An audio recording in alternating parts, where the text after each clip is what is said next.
نحمده ونستعينه ونستغفره ونعوذ بالله من شرور أنفسنا ومن سيئات أعمالنا من يهده الله فلا مضل له ومن يضلله فلا هادي له وأشهد أن لا إله إلا الله وحده لا شريك له وأشهد أن محمدا عبده ورسوله يا أيها الذين آمنوا اتقوا الله حق تقاته ولا تموتن إلا وأنتم مسلمون يا أيها الناس اتقوا ربكم الذي خلقكم من نفس واحدة وخلق منها زوجها وبث منهما رجالا كثيرا ونساء واتقوا الله الذي تساءلون به والأرحام إن الله كان عليكم رقيبا يا أيها الذين آمنوا اتقوا الله وقولوا قولا سديدا يصلح لكم أعمالكم ويغفر لكم ذنوبكم ومن يطع الله ورسوله فقد فاز فوزا عظيما أما بعد فأعوذ بالله السميع العليم من الشيطان الرجيم بسم الله الرحمن الرحيم قاف القرآن المجيد بل عجبوا أن جاءهم منذر منهم فقال الكافرون هذا شيء عجيب أئذا متنا وكنا ترابا ذلك رجع بعيد قد علمنا ما تنقص الأرض منهم وعندنا كتاب حفيظ بل كذبوا بالحق لما جاءهم فهم في أمر مريج وقال الله عز وجل أعوذ بالله من الشيطان الرجيم من همزه ونفخه ونفثه بسم الله الرحمن الرحيم إنا أرسلنا نوحا إلى قومه أن أنذر قومك من قبل أن يأتيهم عذاب أليم وقال الله عز وجل أعوذ بالله من الشيطان الرجيم قل هو القادر على أن يبعث عليكم عذابا من فوقكم أو من تحت أرجلكم أو يلبسكم شيعا ويذيق بعضكم بأس بعض انظر كيف نصرف الآيات لعلهم يفقهون. محترم حاضرین جمعہ، شرک کے نقصانات کیا ہوتے ہیں، اس سے متعلق کچھ باتیں آج آپ کے سامنے سنانے کی کوشش کروں گا. جو قوم شرک کرتی ہے اس کی آخرت تو برباد ہوتی ہے. اعوذ باللہ من الشیطان الرجیم انہ من یشرک باللہ فقد حرم اللہ علیہ الجنہ، کہ اللہ تبارک و تعالیٰ ان پر جنت کو حرام کر دیا. اب رہی بات دنیا میں بھی شرک کرنے والی قوم پر مختلف قسم کے عذابات اللہ تبارک و تعالیٰ لایا ہے. قوم بادیہ یعنی عاد و سمود، اگر قرآن ان کا تذکرہ نہ کرتا تو لوگ ان کو بھول جاتے. اس قوم کو اللہ تبارک و تعالیٰ نے شرک کی وجہ سے مکمل صاف کر دیا. بنی اسرائیل، اللہ تبارک و تعالیٰ ان کو جینے کا موقع دیا، لیکن شرک کے باوجود ان کو جینے کا موقع دیا، لیکن ذلت اور رسوائی کے ساتھ. مسلمان بھی بعض وقت ایسی باتیں کرتے ہیں کہ مسلمانوں کا صفایا اتنا آسان ہے کیا؟ صفایا ہونا ضروری نہیں ہے. بنی اسرائیل کا صفایا نہیں ہوا، ان کو جینے کا موقع دیا گیا لیکن ذلت اور رسوائی کے ساتھ. یہ بھی ایک عذاب کی حالت ہے. بہرحال جو قوم شرک کرتی ہے اس قوم پر، جو سماج شرک کرے اس سماج پر کم از کم 6 قسم کا عذاب اللہ تبارک و تعالیٰ کبھی بھی لا سکتا ہے. اللہ تبارک و تعالیٰ نبیوں کو ڈرانے کے لیے بھیجا اور انہی چیزوں سے ڈرانے کے لیے. حضرت نوح علیہ السلام کے بارے میں اللہ نے کہا انا ارسلنا نوحا الی قومہ ان انذر قومک من قبل ان یاتیہم عذاب علیم، دردناک عذاب آنے سے پہلے اپنی قوم کو ڈراؤ. اس مقصد سے اللہ تبارک و تعالیٰ نے نوح علیہ السلام کو رسول بنا کر بھیجا. نبیوں نے قوموں کو اللہ کے عذاب سے ڈرایا اور قوموں نے نبیوں کا مذاق بنایا. یہ قرآن اس کا گواہ ہے. یعنی قوم کو ڈرانا، آخرت کا عذاب اور دنیاوی پکڑ سے ڈرانا، یہ بھی نبیوں کا مشن رہا ہے. اللہ کے نبی صلی اللہ علیہ وسلم بادل کا ٹکڑا دیکھ لیتے تو سجدے میں گر جاتے. کیوں؟ یہ عذاب کی شکلیں ہیں، عذاب کے آنے کی علامتیں ہیں. تو یہ نبیوں کی حالتیں تھیں. جو قوم شرک کرتی ہے اس قوم پر 6 میں سے کوئی بھی عذاب کبھی بھی آ سکتا ہے. اللہ تبارک و تعالیٰ نے نبی کریم صلی اللہ علیہ وسلم سے کہا آپ جا کر اپنی قوم کو ڈرا دیجئے کہ اس اللہ کو یہ قدرت حاصل ہے کہ آپ پر اوپر کے جانب سے عذاب کو نازل کرے، یا آپ کے قدموں تلے سے عذاب کو اٹھائے، یا آپ کو مختلف ٹکڑیوں کی شکل میں بانٹ کر ایک دوسرے کا مزہ چکھا دے. قل هو القادر على أن يبعث عليكم عذابا من فوقكم أو من تحت أرجلكم أو يلبسكم شيعا ويذيق بعضكم بأس بعض انظر كيف نصرف الآيات لعلهم يفقهون۔ یہ سختیوں کے دن جو ہے نا اللہ تبارک و تعالیٰ بار بار لاتا ہے تاکہ سمجھدار لوگوں کو نصیحت حاصل ہو سکے۔ اللہ کے نبی صلی اللہ علیہ وسلم سجدے میں گر گئے اور صحابہ سے آ کر کہا سألت ربی ثلاثا فأعطانی اثنتین ومنعنی واحدہ، سألت ربی اللہ یہلک امتی بالسنا فأعطانیہا، وسألت ربی اللہ یہلک امتی بالغرق فأعطانیہا، وسألت ربی اللہ یجعل بأسہم بینہم فمنعنیہا۔ کہ رسول اللہ صلی اللہ علیہ وسلم نے اللہ سے 3 دعا کی جس میں سے 2 عطا کر دی گئی، 1 منع کر دی گئی۔ سب سے پہلے اللہ کے نبی صلی اللہ علیہ وسلم نے جس مصیبت سے پناہ مانگی وہ ہے قحط۔ قحط کہتے ہیں ہماری زبان میں قحط سالی یا بھوک مری، اس قسم کے الفاظ ہم لوگ استعمال کرتے ہیں۔ اللہ کے نبی صلی اللہ علیہ وسلم نے سب سے پہلے قحط سے پناہ مانگی، کیونکہ یہ ایسا عذاب ہے جو نبیوں کی موجودگی میں آ گیا۔ نوح علیہ السلام اپنے قوم میں دعوت کا کام کر رہے ہیں، نوح علیہ السلام کی قوم پر اللہ تبارک و تعالیٰ نے قحط کو مسلط کر دیا۔ پیارے رسول صلی اللہ علیہ وسلم مکے کے گلیوں میں دعوت کا کام کر رہے ہیں، مکے والوں پر اللہ تبارک و تعالیٰ نے قحط کو مسلط کر دیا۔ اللہ کے نبی صلی اللہ علیہ وسلم نے سب سے پہلے اس سے پناہ مانگی۔ قحط کی جو حالتیں ہیں وہ بنیادی 3 حالتیں ہوتی ہیں، یا تو برسات رک جاتا ہے جس کی وجہ سے بھوک مری آتی ہے، یا قوم سبا کی طرح برسات اتنا زیادہ ہو جائے، ڈیم پھوٹ جائے یا تباہی مچ جائے، جو غذا کھانے پینے کی چیزیں تھیں وہ ضائع ہو جائے، کسی کام کا نہ رہے۔ اس طریقے سے بھی بھوک مری آتی ہے۔ اور تیسری جو وجہ ہے بھوک مری کی وہ ہے وبائی بیماری، وائرل ڈیسیز۔ یہ بھی بھوک مری کی ایک شکل ہے۔ اس کے بعد بھوک مری آنے والی ہے۔ یہ معمولی حادثہ نہیں ہے، جن تنگیوں سے امت گزر رہی ہے، بہت مشکل حالات آگے آنے والے ہیں۔ ان سب چیزوں سے اللہ کے نبی صلی اللہ علیہ وسلم نے پناہ مانگی۔ اور یہ جو قحط ہے کس سماج پر آتا ہے، کس سماج پر یہ سب بیماریاں آتی ہیں، کیسے لوگوں پر اللہ تبارک و تعالیٰ قحط مسلط کرتا ہے، اس کی دلیل کیا ہے؟ اللہ کے نبی صلی اللہ علیہ وسلم کے سماج پر جو غیر مسلم سماج ہے ان پر اللہ تبارک و تعالیٰ نے قحط بھیجا۔ اس کی وجہ کیا تھی؟ اس کی وجہ یہ تھی کہ رسول اللہ صلی اللہ علیہ وسلم اور اصحاب رسول صلی اللہ علیہ وسلم کے ساتھ اہل مکہ نے ڈیٹینشن کا معاملہ کیا، ان کو شعب ابی طالب میں ڈھکیل دیا، سماج سے بے دخل کر دیا۔ تو اللہ کے نبی صلی اللہ علیہ وسلم کی بد دعا کی وجہ سے قحط کو اللہ تبارک و تعالیٰ نے مکے والوں پر مسلط کیا۔ یوسف علیہ السلام کو بغیر کسی وجہ کے جیل میں رکھا گیا، بغیر کسی وجہ کے ایک صالح نبی کو جیل میں رکھا گیا، تو اللہ تبارک و تعالیٰ نے مصر والوں پر قحط کو مسلط کر دیا۔ اور یہ جو قحط ہے یہ کوئی آخری عذاب نہیں ہے، اصل میں عذاب کی یہ دھمکی ہے، اس چیز کو بھی سمجھنے کی ضرورت ہے۔ یہ عذاب نہیں ہے، عذاب کی دھمکی ہے، کیونکہ اللہ تبارک و تعالیٰ جب نوح علیہ السلام کی قوم کو ڈبانا چاہا تو پہلے قحط کو بھیجا، یہ دھمکی تھی۔ قوموں نے نہیں سمجھا تو اللہ تبارک و تعالیٰ نے ان کو ڈبو کر ختم کر دیا۔ اسی طریقے سے قوم فرعون کو اللہ تبارک و تعالیٰ ڈبونے سے پہلے قحط کو بھیجا۔ اب اس قحط سے وہ قوم عبرت حاصل نہیں کی تو اللہ تبارک و تعالیٰ نے قوم فرعون کو ڈبو دیا۔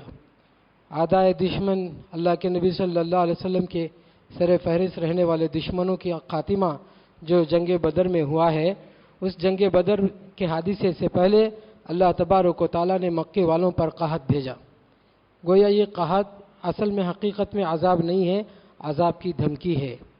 اگر یہ قوم اللہ سے شرک جو کر رہی ہے اس سے باز نہ آئے، توبہ نہ کرے، تو اللہ تبارک و تعالیٰ آگے بڑے بڑے حادثات لانے والا ہے۔ اس چیز سے وہ قوم غافل ہے۔ لیکن جو لوگ قرآن و سنت پڑھتے ہیں، قرآن و سنت کا علم رکھتے ہیں، انہیں یہ سب چیزیں سمجھ میں آتی ہیں کہ یہ حادثات انسانیت پر ہوں گے جب ظلم اور زیادتی ہوگی شرک کے ساتھ، تو اللہ تبارک و تعالیٰ دنیا میں اپنی کارروائی کرتا ہے۔ دوسرا عذاب جو شرک کرنے والے سماج پر آ سکتا ہے وہ ہے ڈبوئے جانے والا عذاب۔ شرک کی وجہ سے اللہ تبارک و تعالیٰ نے نوح علیہ السلام کی قوم کو ڈبو دیا۔ شرک کی وجہ سے اللہ تبارک و تعالیٰ نے قوم فرعون کو ڈبو دیا۔ اللہ کے نبی صلی اللہ علیہ وسلم بھی پناہ مانگیے، وسألت ربی اللہ یہلک امتی بالغرق، اے اللہ میری امت کو ڈبو کر ختم نہ کرنا۔ ڈبوئے جانے والا عذاب کوئی ضروری نہیں کہ سمندر یا ندی کے کنارے رہے۔ اللہ تبارک و تعالیٰ نوح علیہ السلام کے واقعے میں سب کو سمجھا دیا کہ اللہ تبارک و تعالیٰ کسی قوم کو ڈبونا ہے تو کسی بھی حال میں ڈبو سکتا ہے۔ 12 سال پہلے راجستھان کے ریگستان میں سیلاب آیا۔ 18 مہینے پہلے رمضان کے مہینے سے پہلے، اس رمضان نہیں، اس سے پہلے کے رمضان میں کیرلا کے علاقے میں، وہ بھی پہاڑی علاقے میں سیلاب آیا۔ کوئی بات نہیں، اللہ کے لیے کوئی چیز مشکل نہیں ہے۔ ہمارے ایک ڈاکٹر رہتے ہیں، ان سے میں نے مشورہ کیا، بھئی آپ کا گھر تو بہت اونچائی پر ہے، پہاڑی علاقے میں ہے کیرلا میں، آپ تو محفوظ ہوں گے۔ تو انہوں نے کہا کہ بارش جس نوعیت سے ہوئی ہے اس سے کوئی علاقہ محفوظ نہیں ہو سکتا۔ ایک آدھے گھنٹے کی بارش ہوتی، 6 فٹ پانی کھڑا ہو جاتا، پھر آدھے گھنٹے کا وقفہ، پھر آدھے گھنٹے کی بارش ہوتی، پھر 6 فٹ پانی کھڑا ہو جاتا، پھر آدھے گھنٹے کا وقفہ، پھر آدھے گھنٹے کی بارش ہوتی، پھر 6 فٹ پانی کھڑا ہو جاتا، پھر آدھے گھنٹے کا وقفہ، صبح سے شام تک یہی سلسلہ چلتا رہا۔ کوئی علاقہ، اس علاقے میں بھی یہ سب چیزیں ہو سکتی ہیں، کوئی علاقہ محفوظ نہیں رہ سکتا۔ اللہ تبارک و تعالیٰ کسی قوم کو پکڑنا چاہے تو کیسے بھی پکڑ لیتا ہے۔ 1.5 مہینے تک پٹنہ کے ایک کالونی میں پانی باہر نہیں نکلا بارش کا، 1.5 مہینے تک۔ میں نے تحقیق کی وہاں کیسے قسم کے لوگ رہتے ہیں، ایوانے میں پہنچے ہوئے لوگ ہیں، حکمران طبقے کے لوگ ہیں۔ پٹنہ کے اس علاقے میں جس کالونی میں پانی بند ہو گیا تھا، 1.5 مہینے تک اپنے علاقے کا پانی باہر نہیں نکلا، لاکھ کوششیں کر لیے۔ کیا مطلب ہے اس کا؟ ان کے گھر کا ٹوائلٹ ان کے گھر میں جائے گا، ان کو نہ سونے کی جگہ، نہ رہنے کی جگہ، نہ کھانے کی جگہ، بے سہارا انسان روڈوں پہ آ جائیں گے۔ کس مصیبت میں ایک قوم آ سکتی ہے؟ شرک کی وجہ سے ایک داعی کو اس کا احساس ہونا چاہیے۔ تیسرا عذاب جس کی دھمکی اللہ تبارک و تعالیٰ نے دی کہ ہم ان کو مختلف ٹکڑیوں کی شکل میں بانٹ کر مزہ چکائیں گے، اور یہ جو لڑائی ہوتی ہے اس کی وجہ کیا ہے؟ اللہ تبارک و تعالیٰ نے کہا بأسهم بینہم شدید تحسبهم جمیعا وقلوبهم شتیٰ ذلک بأنہم قوم لا یعقلون۔ عقل نہیں اس قوم کو، اس لیے ان کے درمیان زبردست جھگڑے ہیں۔ بظاہر یہ لوگ ملے ہوئے محسوس کر رہے ہیں آپ لوگ، حالانکہ ان کے دل بالکل اس طریقے سے بکھرے ہیں جیسے چاول کے دانے بکھر جاتے ہیں۔ اس کی وجہ کیا؟ شرک ہے۔ ظاہر بات ہے، بڑا پڑھا لکھا آدمی ہے، دنیا کا طاقتور انسان بننے کا خواب دیکھتا ہے، لیکن اللہ کے علاوہ دوسروں کے سامنے جا کے سر جھکاتا ہے تو اس کی عقل پہ پردہ پڑ گیا ہے۔ جو قوم بت پرستی کرتی ہے ان کو عقل نہیں ہوتی ہے، اور جب عقل نہ ہو تو ان کے درمیان جھگڑے ہوں گے۔ اللہ کے نبی صلی اللہ علیہ وسلم نے پناہ مانگی اور کہا سألت ربی اللہ یجعل بأسهم بینہم، کہ اللہ میری امت میں جھگڑے نہ ہو۔ ظاہر بات ہے نبی کی دعا صرف مسلمانوں کے لیے نہیں ہے، قیامت تک کی آبادی رسول اللہ صلی اللہ علیہ وسلم کی امت ہے۔ وہ تو ہمارا دل اتنا چھوٹا ہو گیا نا کہ ہم جب دعا کے لیے ہاتھ اٹھاتے تو ملت اسلامیہ کے لیے بھی دعا نہیں کرتے۔ پہلے لوگ اپنے خاندانوں کے لیے دعا کرتے تھے، گاؤں محلے والوں کے لیے دعا کرتے تھے۔ آج ہم اتنے بخیل ہو گئے ہیں کہ دعا کے لیے ہاتھ بھی نہیں اٹھاتے، اور اٹھاتے بھی ہیں تو اپنے لیے بھی دعا نہیں کرتے۔ کیا پوری انسانیت کے لیے دعا کریں گے؟ اللہ کے نبی صلی اللہ علیہ وسلم کی جو دعا تھی کہ ان کے درمیان جھگڑے نہ ہو، یہ دعا صرف مسلمانوں کے لیے نہیں تھی، رہتی دنیا تک کی آبادی رسول اللہ صلی اللہ علیہ وسلم کی امت ہے، ان سب کے لیے اللہ کے نبی صلی اللہ علیہ وسلم نے دعا کی، لیکن اللہ تبارک و تعالیٰ نے اس کو رد کر دیا۔ یہ ذات پات کے جھگڑے، یہ اونچ نیچ کے جھگڑے، یہ چھوت اچھوت، یہ دلت برہمین کے جھگڑے، یہ کیا ہے؟ اس سماج پر شرک کی وجہ سے آیا ہوا اللہ کا عذاب ہے۔ افسوس سے کہنا پڑتا ہے کہ پہلے سے اس قوم پر اللہ کی عذاب کی کارروائی ہے، اور مسلمان بہت سمجھدار قسم کے لوگ جو ہے اس جھگڑے کا سیاسی فائدہ اٹھانا چاہتے ہیں۔ لا حول ولا قوت الا باللہ۔ اللہ کے نبی صلی اللہ علیہ وسلم کے زمانے میں اوس اور خزرج کا جھگڑا سامنے آیا تھا۔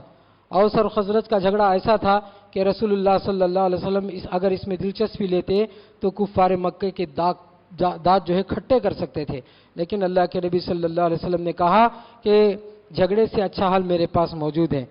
اور لوگوں نے پوچھا کہ جھگڑے سے اچھا حل ہے تو وہ کیا ہے؟ تو اللہ کے نبی صلی اللہ علیہ وسلم نے کہا قولوا لا الہ الا اللہ، کہ آپ ایک اللہ پر ایمان لاؤ۔ کیونکہ جھگڑے کہاں سے آتے ہیں؟ ہر گھر کا بت الگ، ہر گلی کا بت الگ، ہر محلے کا بت الگ، ہر گاؤں کا بت الگ، ہر ایک کا تہوار الگ، ہر ایک کی عید کے دن الگ، ہر ایک کا طور طریقہ الگ، اور ایک کا رہن سہن کا طریقہ الگ۔ سارے اختلافات ان بتوں پر قائم ہیں، سارے اختلافات ان بتوں پر قائم ہیں، تو جھگڑے ان میں زیادہ ہوتے ہیں۔ اللہ کے نبی صلی اللہ علیہ وسلم بڑے نباز تھے سماج کے۔ اللہ کے نبی صلی اللہ علیہ وسلم نے کہا کہ تم ایک اللہ کو مان لو تو اوس بھی مسلمان ہو جائے گا اور خزرج بھی مسلمان ہو جائے گا اور کفار مکہ بھی مسلمان ہو جائیں گے، تو سب ایک لڑی میں جو ہے بہتے چلے جائیں گے۔ یہ تھی حکمت رسول اللہ صلی اللہ علیہ وسلم کی۔ چوتھا عذاب جو شرک کرنے والے سماج پر آتا ہے وہ ہے اقتصادیات کی کمی، مالیات کی کمی۔ آپ کی جی ڈی پی کے گرنے کا حادثہ شرک سے جڑا ہوا ہے، لوگ اس کو سیاست سے جوڑ کر دیکھ رہے ہیں۔ یاد رکھیے اللہ تبارک و تعالیٰ نے فرمایا وَمَنْ أَعْرَضَ عَنْ ذِكْرِي فَإِنَّ لَهُ مَعِيشَةً ضَنْكًا۔ جو لوگ اللہ کے دین سے منہ موڑ لیتے ہیں اللہ تبارک و تعالیٰ ان کی زندگیوں کو تنگ کر دیتا ہے۔ نوح علیہ السلام کی قوم کی جی ڈی پی گر گئی، مال کا جو معاملہ تھا اٹک گیا، پھنس گئی وہ قوم، تو اپنے بتوں سے معافی مانگنے لگے، جا کر اپنے بتوں سے معافی مانگنے لگے اور کہنے لگے کہ ہم میں نوح پیدا ہو گیا ہے، اس کے خلاف ہم کچھ نہیں کہہ پا رہے ہیں، آپ ہمیں معاف کر دیجئے۔ اپنے بتوں سے معافی مانگے تو نوح علیہ السلام نے کہا کہ تمہیں رب سے معافی مانگنی ہے۔ فَقُلْتُ اسْتَغْفِرُوا رَبَّكُمْ إِنَّهُ كَانَ غَفَّارًا يُرْسِلِ السَّمَاءَ عَلَيْكُمْ مِدْرَارًا وَيُمْدِدْكُمْ بِأَمْوَالٍ۔ تمہاری جی ڈی پی کھڑنی ہے تو تمہیں جو ہے اللہ سے توبہ کرنا ہے، اللہ سے توبہ کرنا ہے۔ پارٹیاں بدلنے سے مسئلے کے حل نہیں ہوں گے۔ کیا مطلب ہے جی ڈی پی کا؟ کیا مطلب ہے لوگوں کو سمجھ میں نہیں آتا ہے۔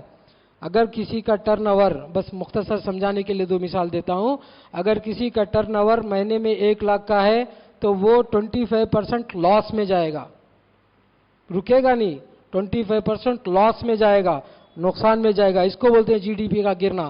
اس کا مطلب ہے اگر کسی کے پاس 4 آدمی کام کر رہے ہیں، دوسری مثال، اگر کسی کے پاس 4 آدمی کام کر رہے ہیں تو اپنی کمپنی کو بچانے کے لیے ضروری ہوگا کہ وہ 25% اسٹاف کو اپنی کمپنی سے نکالے، تب جا کے وہ جی ڈی پی کا مقابلہ کر سکتا ہے۔ یعنی جب نکالا جائے گا تو نوجوانوں کو نہیں نکالا جائے گا، جو اچھے خاصے کما رہے تھے، پرانے اسٹاف تھے، ان کو ہی نکالا جائے گا، کیونکہ وہ لگتا ہے کہ کم سیلری میں ڈبل کام لیا جا سکتا ہے، نوجوان سے بوڑھے سے کیا کام لیا جا سکتا ہے، ان کو ہی نکالا جائے گا۔ جب نکالا جائے گا تو اپنے گھر اور خاندان کے حالات کیا ہوں گے؟ اللہ تعالی ہم سب کی حفاظت فرمائے۔ معمولی مسائل سے ہمارا ملک نہیں جائے گزر رہا ہے، بہت بڑی مصیبت میں ہے اور اس کی وجہ شرک ہے، پارٹیاں نہیں ہے، پالیسی نہیں ہے۔ یہ جتنی بھی اچھی پالیسی بنائیں گے یہ ختم ہوگا، کیونکہ یہ قوم شرک کی تبلیغ کے لیے کھڑی ہو رہی ہے۔ لا حول ولا قوت الا باللہ۔ شرک کی تبلیغ کو اپنے ملک کا جو ہے امتیاز بتانے کی کوشش کر رہی ہے۔ اللہ تبارک و تعالیٰ کی پکڑ میں یہ قوم آئے گی۔ شرط یہ ہے کہ مسلمان دعوت کا کام کرتا رہے، خواب دیکھنے سے نہیں ہوگا، اپنا کام کرتا رہے، پھر اللہ تعالیٰ کی مدد آئے گی۔ اتنی جی ڈی پی گرے گی کہ یہ لوگ جو سی اے اے یا آر آئی سی کے لیے بجٹ رکھے ہیں سب خالی کرنا پڑے گا، اپنے آپ کو سنبھالنے کے لیے، دیش حکومت سنبھالنے کے لیے سب خالی ہو جائے گا۔ اللہ تعالیٰ کرے ایسا ہی ہو جائے۔ 5واں عذاب جو شرک کرنے والے سماج پر آتا ہے، کہ ان کی نسلیں رک جائیں گی، ان کے گھروں میں لڑکے پیدا ہونے کا سلسلہ بند ہو جائے گا۔ میں غیر مسلم عورت کو سنا رہا تھا تو سر پیٹنے لگی، کیا بات کر رہے ہیں، شرک کا اتنا نقصان ان کو معلوم نہیں ہے، لیکن قرآن کہتا ہے وَيُمْدِدْكُمْ بِأَمْوَالٍ وَبَنِينَ، خاندان چلتے ہیں لڑکوں سے اور لڑکوں کا سلسلہ رک جائے گا۔ کس مصیبت میں ہے یہ قوم؟ ایک دائی قوم کو اس کا احساس ہونا چاہیے۔ قیامت کی نشانی میں ہے کہ ایک مرد کے ماتحت 50 عورتیں آ جائیں گی، 50 عورتیں، اللہ اکبر۔ کس مصیبت میں رہے گی یہ قوم؟ اگر کسی کے گھر میں کمانے والا ایک ہو اور کھانے والے 10 ہو جائے تو آدمی حلال اور حرام کی تمیز چھوڑ دیتا ہے۔ 50 عورتوں کا ذمہ دار ایک مرد ہو جائے گا۔ یہ مصیبت اس سماج پر شرک کی وجہ سے آنے والی ہے، قیامت کی نشانی میں بھی ہے۔ تو یہ سب چیزوں کو دائی سمجھ کر جو ہے ہمدردی سے کرنا چاہیے کام دعوت کا۔ 6واں عذاب جو شرک کرنے والے سماج پر آتا ہے کہ ان کی عورتیں بے حیا ہو جائیں گی۔ الشیطان یعدکم الفقر ویأمرکم بالفحشاء۔ جب انسان اللہ کی عبادت چھوڑ کر شیطان کی عبادت کرے گا تو شیطان ان کو بے حیائی کا راستہ دکھائے گا۔ بڑی ذات اور اونچے طبقے والے اور عزت و شرافت والی عورتیں بن ٹھن کر گلیوں میں نکلیں گی تو ان کو دوسرے لوگ سیٹی ماریں گے۔ کیا عزت، کیا نام نمود، کیا رتبہ سب ملیا میٹ ہونے والا ہے۔ یہ شرک کی وجہ سے اس قوم پر آنے والے عذابات ہیں۔ اللہ تبارک و تعالیٰ دائی قوم کو اپنی ذمہ داری کی توفیق نصیب فرمائے۔ اس قوم کو اللہ تعالیٰ عذاب میں مبتلا کرے، اس سے پہلے کہ اس قوم پر اللہ عذاب کی کارروائی کرے، داعی کی ذمہ داری ہے کہ قوم کو سنبھالے، اپنے اطراف میں رہنے والے سماج کو سنبھالے۔ اگر نہیں سنبھالیں گے تو کیا ہوگا؟ اگر نہیں سنبھالیں گے تو اللہ کے نبی صلی اللہ علیہ وسلم نے کہا کہ مسلمان اور غیر مسلم سماج کی مثال ایسے ہے جیسے کشتی میں سوار کے برابر ہے۔ اوپر کے حصے میں مسلمان آ گئے، نیچے کے حصے میں غیر مسلم آ گئے۔ نیچے والے اگر کشتی کو سوراخ کریں گے تو نقصان صرف نیچے والوں کو نہیں ہوگا، نقصان صرف نیچے والوں کو نہیں ہوگا، دونوں کو برابر کا ہوگا۔ جب ان کی عورتیں بے حیا ہوں گی تو ہماری بچیاں بھی سات پردے میں رہنے کے باوجود ٹک ٹاک جیسے ایپلیکیشن ڈاؤن لوڈ کر کے ڈانس کریں گی، کیونکہ جس سماج میں ہم ہیں اس سماج کا نقصان ہم پر اور ہمارے سماج پر ہوگا۔ اگر دعوت کا کام نہیں کریں گے، اس سماج کو برائی سے نہیں روکیں گے تو ہم بھی بچنے والے نہیں ہیں۔ جب اللہ تعالیٰ عذاب کی کارروائی کرے گا، یعنی قحط جیسی وبائی بیماریوں کو بھیجے گا، تو مسلمان محفوظ رہیں گے؟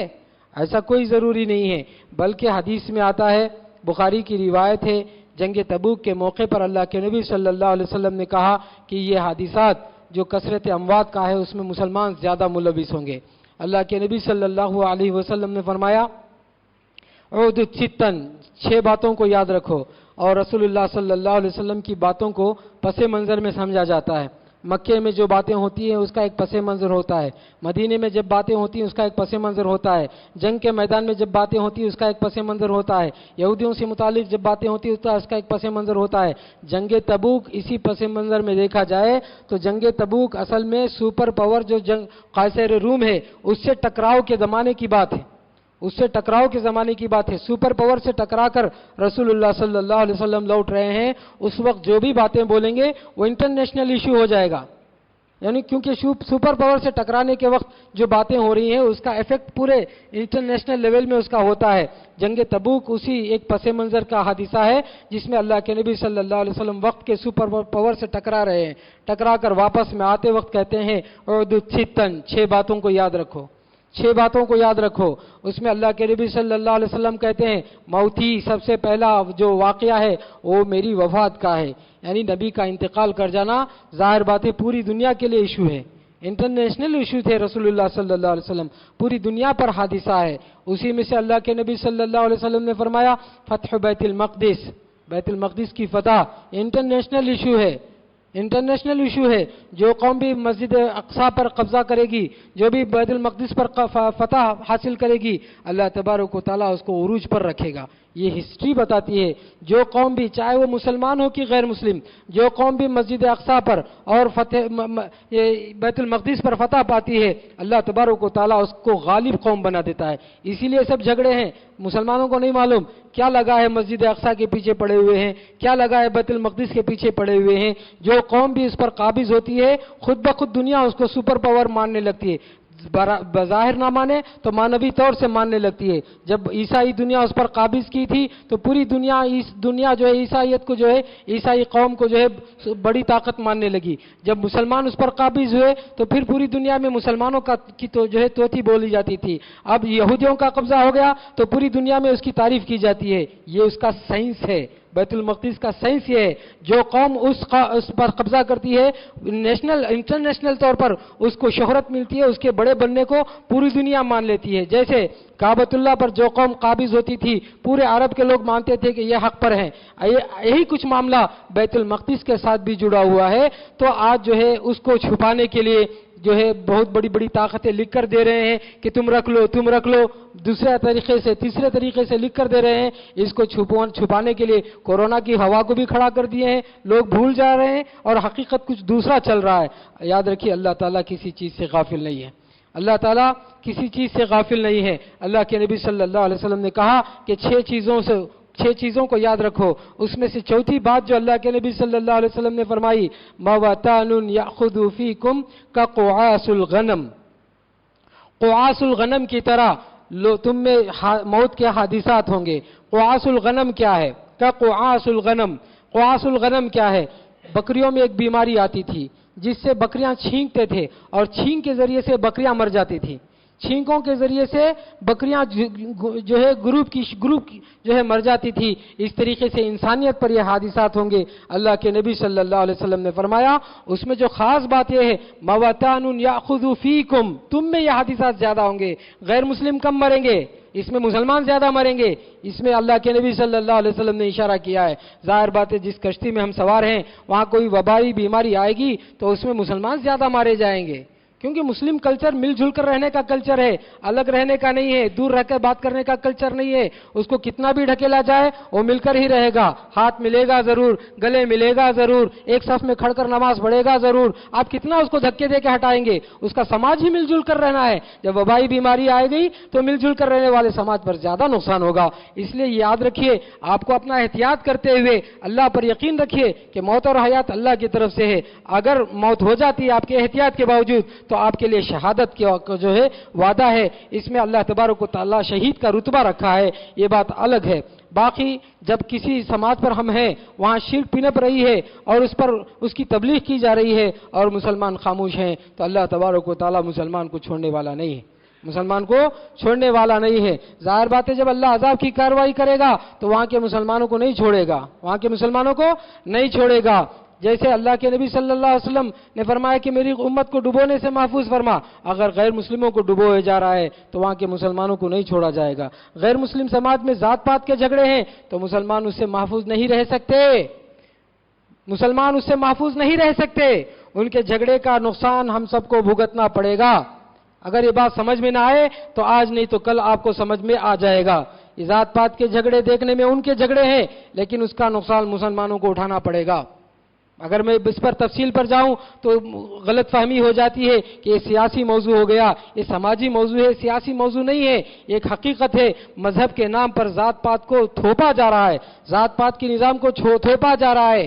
ہماری جو تعلیمی ڈھانچہ ہے، ہمارا جو تعلیمی نظام ہے اس پر زبردستی نالندہ کے سلیبس کو تھوپا جا رہا ہے. جو ذات پات کے نظام کو چاہتا ہے اس نظامی تعلیم کو پورے دیش میں تھوپا جا رہا ہے. اس کا رد عمل ظاہر بات ہے وہ لوگ کرے یا نہ کرے نقصان تو مسلمانوں کو ہوگا ہی، کیونکہ 5 سال کے بعد یعنی گریڈ 5 تک ہی آپ کو لوکل ریجنل لینگویج پڑھانے کا حق دیا جائے گا. اس کے بعد نہ آپ کنڑا پڑھا سکتے ہیں، نہ تمل پڑھا سکتے ہیں، نہ اردو پڑھا سکتے ہیں. آپ اپنے ریجنل لینگویج کو آپ 5 سال کے بعد نہیں پڑھا سکتے. 15 اسٹینڈرڈ کے بعد آپ کو 6 اسٹینڈرڈ سے سنسکرت کو لینا پڑے گا. اس سلیبس کو لاگو کیا گیا ہے، وہ بھی کورونا کے پیریڈ میں ہی سب لاگو کیا جائے، سب ہو رہا ہے، ساری چیزیں ہو رہی ہیں.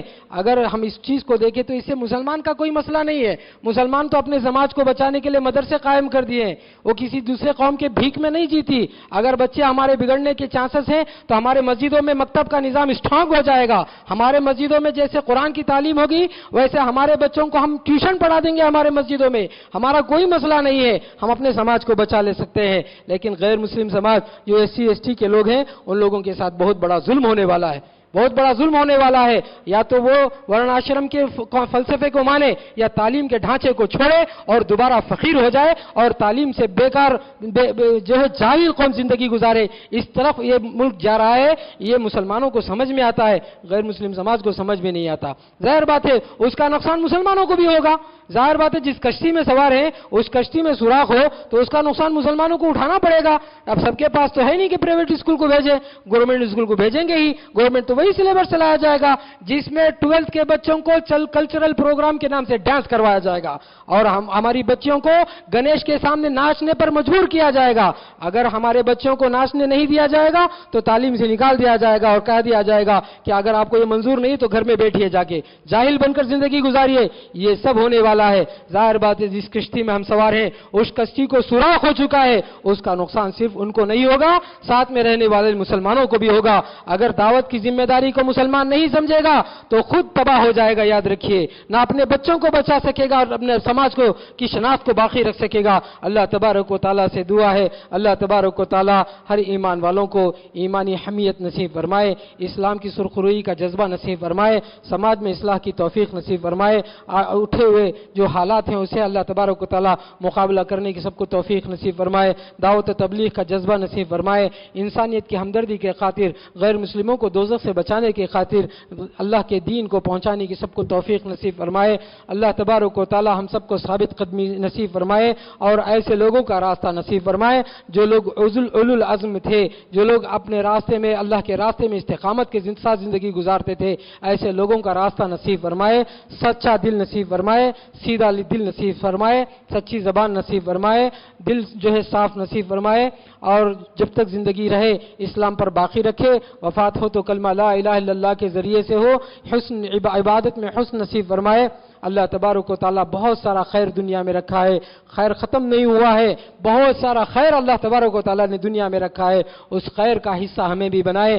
بہت سارے شر و فساد اور فتنے دنیا میں ظاہر ہونے والے ہیں، اللہ ہم تجھ سے دعا کرتے ہیں کہ اللہ ہمیں ہر قسم کے فتنوں سے حفاظت فرما، اللہ ہمارے گناہوں کو معاف فرما، ان گناہوں کو معاف فرما جو ہمیں یاد ہے، اللہ ان گناہوں کو بھی معاف فرما جو تجھے معلوم ہے۔ ہمیں یاد نہیں کہ ہم نے کیا گناہ کیے ہیں، لیکن تجھے معلوم ہے کہ ہم نے کیا گناہ کیے ہیں، اللہ ہمارے ہر اس گناہ کو بھی معاف فرما جو تجھے معلوم ہے، تو بہت معاف کرنے والا، رحم کرنے والا ہے۔ ہمارے حالتوں پر رحم فرما، جو لوگ بیمار ہو کر انتقال کر گئے ہیں ان کی مغفرت فرما، جو لوگ بیمار ہیں ان کی بیماریوں کو شفا کاملہ عاجلہ نصیب فرما، وبائی بیماری سے ہر انسان کو محفوظ فرما، ہر ایک اس حالات میں جو وبا پھیلی ہوئی ہے اس سے سب کو محفوظ فرما، یہ بیماری جلد از جلد دور فرما دے۔ اے اللہ ہماری جو ملک کی جو اکانومی گر رہی ہے اس کو سنبھال دے۔ اے اللہ ہم تجھ سے وعدہ کرتے ہیں کہ ہم دعوت کا کام کریں گے، ہمارے اس وعدے کو تو نے قبول کیا تھا، ہمارے اس وعدے کو تو نے قبول کیا تھا۔ یہ NRIC آ رہا تھا،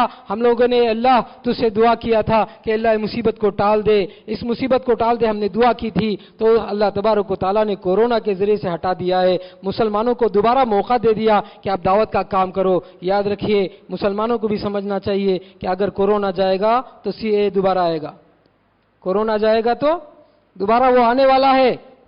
سپریم کورٹ میں پیٹیشن ڈالے ہیں وہ لوگ اور سینٹرل گورنمنٹ سے ڈیمانڈ کیا جا رہا ہے کیوں CAA نہیں لا رہے ہیں آپ لوگ؟ تو یہ دونوں یہاں یوں سمجھے کہ مسلمان ایسی جگہ کھڑے ہیں، ادھر گرا تو بھی پریشانی، ادھر گرا تو بھی پریشانی، کورونا رہا تو پریشانی، گیا تو پریشانی۔ یہ جو اللہ تبارک و تعالیٰ ایک مشکل دور سے مسلمانوں کو گزار رہا ہے، اس وقت میں مسلمانوں کو تہیہ کرنا چاہیے کہ باقیہ زندگی میں ہم دعوت کا کام کریں گے تو اللہ تبارک و تعالیٰ دونوں مصیبت کو ٹال دے گا۔ اللہ تبارک و تعالیٰ صدق دل سے اسلام کی سرخروئی کے لیے اخلاص کے ساتھ محنت کرنے کی سب کو توفیق نصیب فرما۔ آمین۔ وآخر دعوانا ان الحمد للہ رب العالمین۔